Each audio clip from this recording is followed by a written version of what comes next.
నమస్తే అండి.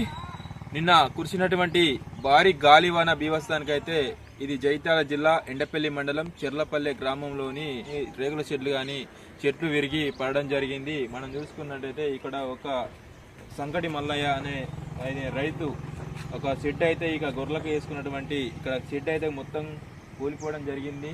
ఇక్కడ ఉన్నటువంటి రేకులు ఈ గాలి వానకైతే ఎక్కడో ఎగిరిపడ్డాయి రేకులు కూడా.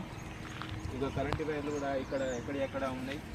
ఇక్కడ ఇది షెడ్ దరిదాపులా ఒక 1,50,000 రూపాయలకు సంబంధించినటువంటి ఒక షెడ్ అయితే మొత్తం నేల కొరిగింది.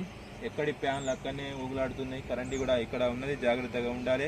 ఇంకా దీంతో పాటు మరిన్ని రేకుల షెడ్లు కూడా ఉన్నాయి. ఇప్పుడు మనం అక్కడ కూడా వెళ్దాం, చూద్దాం. అక్కడ నుంచి వెళ్ళి ఆ గాలికి అయితే ఆ రేకుల షెడ్లు అన్నీ మొత్తం ఎగిరిపడి అక్కడ పడ్డాయి.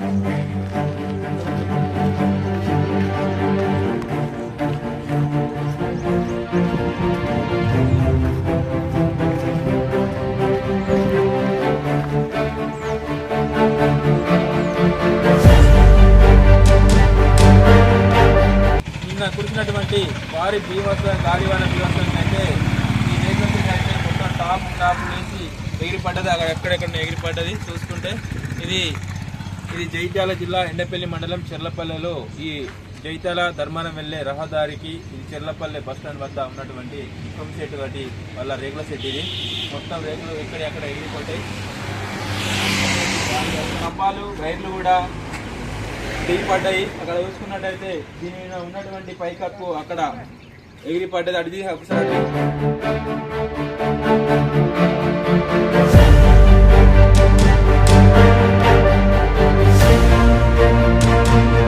తక్షణమే ప్రభుత్వం స్పందించి ఈ గ్రామంలో జరిగినటువంటి ఈ నష్టానికైతే ప్రభుత్వం అన్ని సందర్శించి నష్టపరిహారం చెల్లించి ఈ బాధితులను ఆదుకోవాలని మా జేన్యూస్ ఛానల్ ద్వారా అయితే కోరడం జరుగుతుంది.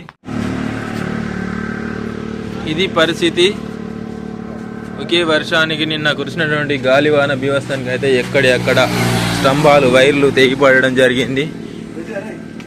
టాప్ చూసుకున్నట్టయితే మీద రేకుల షెడ్డు అది, ఇక్కడ స్తంభం కూడా ఇరిగిపడ్డది.